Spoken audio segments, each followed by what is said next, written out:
I've always believed in doing things right.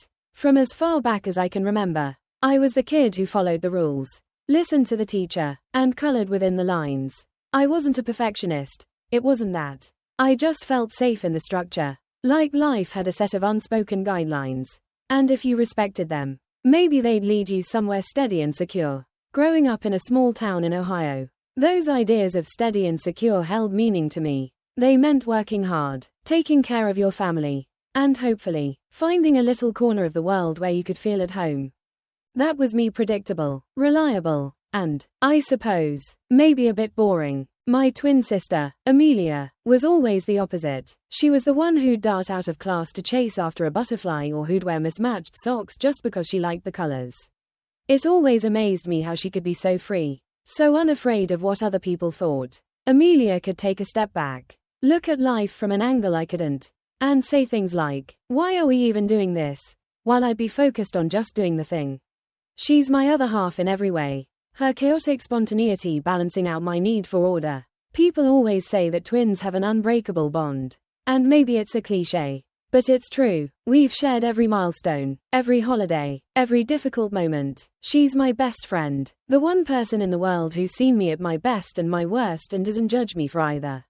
So when she called me, absolutely glowing with excitement, to tell me she was engaged, I felt her joy as if it were my own. I remember holding the phone, her voice bubbling over with laughter and love, and knowing in that moment that this was one of those life-defining events. She'd found someone who adored her for all the reasons I did. And that alone felt like a miracle. We spent months planning every detail together. Every evening after work, I'd call her, and we'd go over floral arrangements, seating charts, and playlists. It was going to be an outdoor wedding in the Colorado mountains. In the fall, her favorite season, she wanted everything to feel warm and natural, with an emphasis on family and connection. "I want everyone to feel like they're at home," she said, and knowing Amelia, I was sure it would feel exactly that way. It was going to be beautiful. And as her maid of honor, I couldn't wait to stand by her side. There's something incredibly powerful about seeing someone you love step into their dreams. It's like being part of a story that's bigger than yourself. And I wanted to be there for every part of it. But then, there was work. I'd been at my current job for almost 5 years, moving slowly but steadily up the ranks. It's a corporate position at a tech company, respectable, decent pay, and with a solid benefits package. I work in project management, handling timelines and budgets for clients who want their apps developed or their software fine-tuned. It's not exactly thrilling work, but it's stable, and stability has always been my comfort zone. In those early years, I pushed myself hard, staying late, taking on extra projects, hoping to show the higher-ups that I was serious, committed, that I could be counted on. I'm not a natural leader, but I like things to run smoothly, and I've always done my best to keep things in line. Over time, I built a reputation for myself as the go-to person. If there was a problem, people knew they could come to me, and I'd sort it out. There's a certain satisfaction in that. A quiet pride in being someone people rely on. But the demands increased. My go-to reputation began to feel more like a trap. I took on more and more responsibilities. And in the last couple of years, my boss, Mr. Bradford, started pushing me further. He's the kind of manager who expects people to live and breathe their work. To him, this isn't just a job, it's a lifestyle, a calling, and if I'm being honest, I think he sees people more as tools than as individuals. He has no patience for personal issues, family obligations, or, heaven forbid, a work-life balance. To him, every crisis is a nail, and every employee is a hammer. I thought he'd be understanding about Amelia's wedding. After all, I'd given him months of notice. I filed the time-off request, double-checked it, and even lined up a team member to cover my projects in my absence. It seemed simple enough, but as the wedding date drew closer, Mr. Bradford started hinting that the timing was inconvenient, that it was a critical period for the company, and that my leadership was essential. When I reminded him that I'd already arranged everything for my time off, he just gave me this look, like I'd disappointed him somehow, like I'd failed to live up to his idea of dedication. Then came the ultimatum. I was sitting in his office, watching him from across his immaculate desk. He leaned forward, his fingers steepled, and gave me that look of his. That penetrating, judgmental stare. He told me, in that cold, calculated way of his, That the company needed me here. That this project would fail without my oversight. That I was at a crossroads in my career. I remember his words exactly. You need to decide where your priorities lie. Either you're committed to this role, or you're not. The implication was clear. Skip Amelia's wedding or risk losing my job. I sat there, numb, unable to process it. All I could think of was Amelia's face. Her laugh. The excitement in her voice as she described how she wanted her wedding to feel like a dream. Like a perfect autumn day in the mountains. And then I thought about this job. This crossroads that Mr. Bradford was forcing me to confront. I felt anger bubble up. Then guilt. Then fear. I needed this job. My savings weren't enough to cover me for more than a few months. And finding a new position would take time. I was faced with a choice that felt impossible. Let down the most important person in my life or risk the financial security I'd worked so hard to build. I tried to tell myself it was just one day. That Amelia would understand. That she'd forgive me. But every time I imagined myself missing her wedding, my chest tightened. And I felt a sadness I couldn't shake. Family is everything to me. It's always been my foundation. My constant. Amelia has been there for me through everything, the highs, the lows, the struggles I rarely talk about. Not being there for her felt like betraying that bond. Like saying that my career mattered more than the people who'd supported me all along. Over the next few days, I could barely sleep. My mind was a constant battlefield, fighting between logic and emotion. I kept trying to justify staying, listing all the reasons why the job was important, why it was essential for my future. But then I'd think of Amelia, and all those justifications would feel flimsy.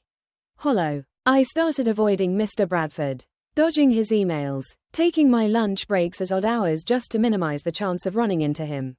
Every time I saw his name pop up in my inbox, my stomach twisted. I felt trapped, like I was stuck in a nightmare of my own making. And no matter what choice I made, I'd end up losing something vital. The next day, I returned to work as if nothing had happened. I slipped back into the routines that had long since become automatic, checking my email, planning the day's tasks, coordinating with clients. But everything felt heavier, like I was wading through something thick and sticky. Every time I glanced at the clock, I felt the countdown ticking closer to Amelia's wedding. My chest tightened at the thought. I could barely imagine telling her that I wouldn't be there, that she'd walk down the aisle without me by her side. I managed to dodge Mr. Bradford for most of the morning, keeping my head down and my focus on my computer screen. But around noon, I got an email. The subject line simply read, "Meeting 1 p.m. There was no greeting, no explanation, just the curt demand. My stomach twisted in dread. I knew this was it. He was going to press me on the decision. When I walked into his office, he didn't look up right away. He was staring at his computer, his fingers tapping impatiently on the desk. After a few seconds, he looked up and gave me that familiar, scrutinizing gaze. His expression was cold, calculated, like he was sizing up a tool, not a person. "You know why I called you in here," he began, his voice low and deliberate. "I need to know if you're on board or if we need to make other arrangements." I swallowed hard, my mouth dry. I could feel my heart pounding in my chest. But I tried to keep my face neutral, to give nothing away. "I submitted my time off request months ago," I replied, keeping my voice as steady as I could. "Everything is covered for that week. I've made sure of it." He leaned back in his chair, crossing his arms. "That's not the point. This isn't just about the week itself. It's about commitment, dedication. This project is at a critical stage, and we need someone we can rely on." He paused, letting the words sink in. "If you're serious about this role, then you understand what's at stake here." I knew what he meant, and it stung. He was holding my entire career over my head, dangling it like a threat. If I missed this project, I knew it would be more than just a mark on my record. It would be the end of any future I'd built here. I felt anger simmering beneath my calm exterior, but I forced myself to hold it back. Getting emotional wouldn't help. I knew he'd just see it as weakness, as evidence that I wasn't cut out for the role. Still, I couldn't let it go unchallenged. I've been with this company for almost 5 years. I've worked late nights, weekends, done everything that's been asked of me, I said, struggling to keep my voice even. "This is my sister's wedding. It's not something I can just skip." He stared at me, his expression unreadable. Then he gave a small, dismissive shrug. "Look, life is about choices. You make the choice that feels right for you. and I'll respect it. But remember, this isn't a charity. We reward commitment here, not excuses. The words hit like a punch to the gut. Not excuses. I felt a bitter taste rise in my throat. I wanted to tell him that family isn't an excuse. That loyalty isn't something you can measure in hours worked or projects completed. But I knew he wouldn't understand. People like him didn't see the world that way. To him, people were only valuable for what they could produce. And anything outside of that was irrelevant. The meeting ended with a hollow, formal handshake. I walked out of his office feeling like I'd been stripped of something essential. Something I couldn't quite name. I went back to my desk, trying to concentrate, but my mind was a whirlwind of emotions: anger, resentment, fear, and guilt, all mixed together in a way that made it impossible to think clearly. The days that followed were agonizing. Every time I thought I'd made up my mind, doubt would creep back in, tearing apart my resolve. I'd imagine Amelia's wedding day, the soft music, the flowers, the warmth of the autumn sun on her face as she walked down the aisle, and my chest would tighten. I couldn't shake the feeling that missing this would be something I'd regret for the rest of my life. But then I'd think of my rent, my bills, the years of work I'd invested in this job, and the fear would return. I felt like I was trapped in a tug of war between two halves of myself, each pulling in opposite directions. In moments of weakness, I tried to rationalize staying. I told myself that Amelia would understand, that she'd forgive me, that we'd find some other way to celebrate. But I knew it was a lie. I could almost hear her voice, the way she'd laugh and say, "I know you, and I know how much this matters to you." I knew that no matter what I told her, I'd be the one who couldn't forgive myself. It wasn't just about the wedding, it was about loyalty, about being there for someone who'd been there for me through everything. I started noticing changes in myself. The sleepless nights left me feeling irritable, tense, and anxious. At work, my patience wore thin. Little things started to bother me: the way my coworkers chatted about weekend plans, the constant pinging of emails, the harsh fluorescent lights overhead. Everything felt like a reminder of the choice I was facing, a choice that seemed both impossible and inevitable. One night, I found myself lying in bed, staring at the ceiling, running through every possible outcome in my mind. I could almost feel my future splitting into two paths. One where I stayed at work and kept my career on track, and one where I risked everything to be with Amelia on her big day. Both futures felt uncertain, shadowed by consequences I couldn't fully anticipate. It was like standing at the edge of a cliff, unable to see the ground below, wondering if I'd survive the fall. And then, out of nowhere, a thought struck me, a small, quiet thought that settled in my mind like a seed. Maybe this wasn't just about the wedding or the job. Maybe this was about something deeper, something that had been simmering beneath the surface for a long time. I thought back over the years, over all the times I put work above everything else: family gatherings, birthdays, holidays. I'd always told myself it was temporary, that it was a sacrifice for the future, that it would all be worth it someday. But now, standing on the brink of losing something that mattered deeply to me, I wasn't so sure. What if this was more than just a decision about a wedding? What if it was a test of my own values? A moment to decide what kind of person I wanted to be. I spent the next day in a haze, going through the motions, feeling the weight of that question pressing on me. I couldn't concentrate on work, couldn't bring myself to care about deadlines or budgets. Every task felt trivial, meaningless. It was like my heart had already made its choice, but my mind was struggling to catch up, clinging to the safety and security of the familiar. That evening, I found myself standing in my tiny apartment, staring at the calendar on the wall. There was Amelia's wedding date, circled in bright red marker, less than a week away. I felt a pang of longing, a deep, visceral need to be there, to see her smile, to share that moment with her. It was something I couldn't quantify, couldn't explain. It was just right.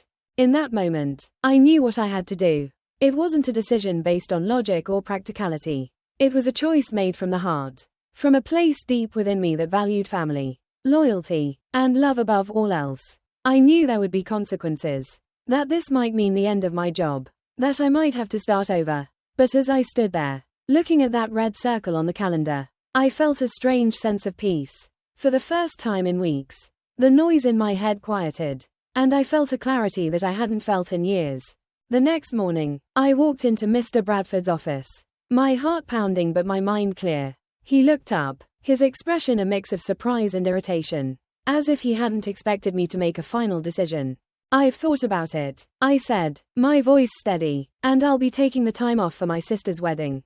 There was a moment of silence as he processed my words, his face tightening with barely concealed anger. But I didn't waver. I held my ground, feeling a strength I hadn't known I possessed. This was my choice, my life, and for the first time, I was choosing based on what mattered to me, not on what someone else expected. As I left his office, I felt a mixture of fear and exhilaration, a sense of freedom that was both terrifying and thrilling. I didn't know what the future held, didn't know if I'd have a job when I returned, but I knew one thing for certain, I would be there for Amelia. And in that moment, that was all that mattered. With my decision made, I spent the next few days feeling like I was living in a strange, dream-like state. A weight had lifted, but I was also hyper-aware of the reality I was about to face. I didn't know if I'd have a job when I returned, but I knew, without a doubt, that this choice felt right. In the quiet moments, memories of Amelia kept surfacing. Our childhood was filled with countless adventures, shared secrets, and that unspoken connection that only twins seem to have. I remembered summer nights running through fields behind our house, our laughter echoing under the stars. Amelia was the fearless one, and I always followed, trusting her to lead us into whatever adventure she had planned. One memory stood out: our high school graduation. Amelia and I had decided to walk the stage side by side. Even though our names were called separately, it was symbolic, a way of saying that no matter where life took us, we'd always have each other's backs. As we tossed our caps into the air, she hugged me tightly and whispered, "We're going to be okay. You know that." In that moment, I believed her. As I packed for the trip, more memories came. College, where we went our separate ways for the first time, felt like a test for us both. We called each other constantly. Our dorm room walls decorated with photos of the two of us on holidays and birthdays. Even then, as our lives took different shapes, that bond held strong. These memories reminded me why being at her wedding was non-negotiable. I realized that a job, no matter how stable, could never give me the same kind of fulfillment that those moments with Amelia had.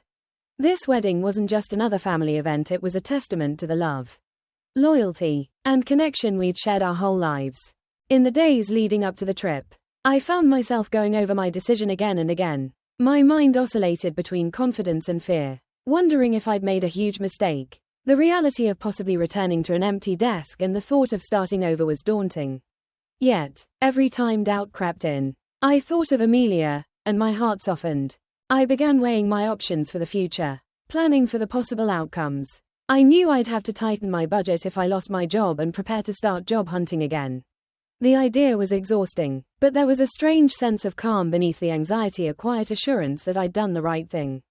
Reflecting on my life, I realized how many times I'd sacrificed important moments for the sake of work.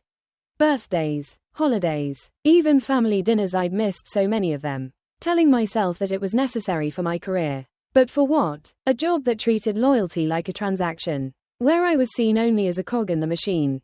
The realization was painful, but it brought clarity. For the first time, I understood that I was more than just my job, that my value wasn't defined by my productivity or my position. This choice to attend Amelia's wedding wasn't just about family, it was about reclaiming parts of myself that I'd lost along the way. Returning to the office after announcing my decision was isolating. My coworkers avoided eye contact, and the few who did were quick to offer terse nods, as if acknowledging a taboo. I knew word had spread that I was risking my job for personal reasons. And in a workplace where loyalty to the company was paramount, I was now seen as someone who had lost focus. Mr. Bradford's cold stares became routine, and his tone sharpened in every interaction. He assigned me more tasks, piling on projects as if to test my resolve. My workdays became increasingly grueling, each one a marathon of deadlines and unspoken judgment. I felt like an outsider in my own office, isolated by my choice to prioritize family over work.